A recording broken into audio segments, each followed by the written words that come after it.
আসসালামু আলাইকুম ওরহমতুল্লাহি ওবরাকাতু। ঢাকা থেকে রফিক সাহেব জিজ্ঞেস করেছেন, হুজুর, শরীয়তে ইসলামে শবে বরাত নামে একটি আমলের রাত রয়েছে, এটার প্রমাণ কি? কোরআন এবং হাদিস দ্বারা জানালে উপকৃত হতাম। মাশাআল্লাহ ভাই, অনেক সুন্দর একটি প্রশ্ন করেছেন। ভাইয়ের প্রশ্নের উত্তর হলো হামিদা ওয়া মুসাল্লিয়া ওয়া মুসাল্লিমা আম্মা বাদ। আল্লাহ তাআলা পবিত্র কোরআনুল কারীমের মধ্যে বলেছেন, লাইলাতুন মুবারাকাহ, 25 নম্বর পারা সূরা দুখানের 1 থেকে 4 নং আয়াতে। এই লাইলাতুন মুবারাকাতুন দ্বারা শবে বরাত উদ্দেশ্য। এই কথাটি বলেছেন প্রখ্যাত তাবেঈ এবং মুফাসসির হযরতে ইকরামা রহমতুল্লাহি আলাইহি এবং মুফাসসিরিনের বড় একটা জামাত এই লাইলাতুন মুবারাকাতুন দ্বারা শবে বরাতের কথা উল্লেখ করেছেন।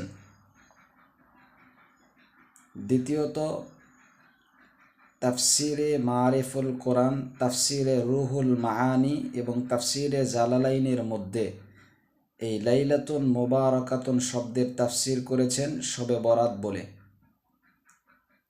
অনুরূপভাবে শবে বরাত যে আছে, এটার আরেকটি প্রমাণ হলো শবে বরাতের ফজিলতের ব্যাপারে হাদিসের কিতাবে অনেক হাদিস বর্ণিত রয়েছে। যেমন মেশকাত শরীফে, বাইহাকি শরীফে এবং ইবনে মাজা শরীফে শবে বরাতের ফজিলতের ব্যাপারে হাদিস বর্ণিত রয়েছে। অতএব এখান থেকেও এই কথাটি প্রমাণিত হয়ে যায়, যদি শবে বরাত না থাকতো তাহলে তার ফজিলতের ব্যাপারে কোনো হাদিস বর্ণিত হতো না। যেহেতু উল্লেখযোগ্য এই 3টি কিতাবে শবে বরাতের ফজিলতের ব্যাপারে হাদিস উল্লেখ রয়েছে, অতএব শবে বরাত আছে, এটা সুনিশ্চিতভাবে প্রমাণিত হলো। অনুরূপভাবে শবে বরাতের ফজিলতের ব্যাপারে প্রসিদ্ধ 10 জন সাহাবী থেকে হাদিস বর্ণিত রয়েছে।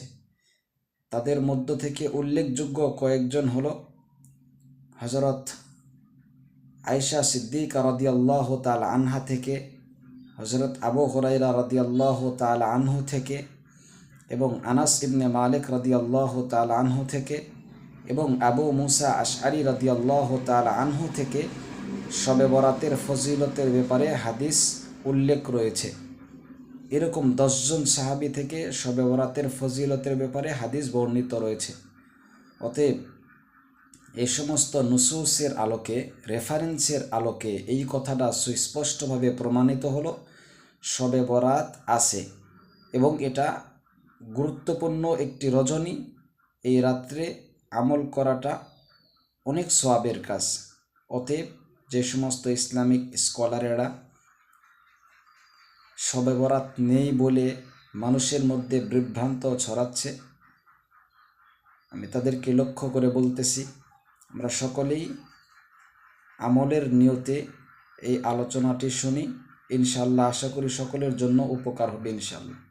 আশা করি ভাইয়ের প্রশ্নের উত্তর আপনি পেয়েছেন। আসসালামু আলাইকুম ওয়া রাহমাতুল্লাহি ওয়া বারাকাতুহু।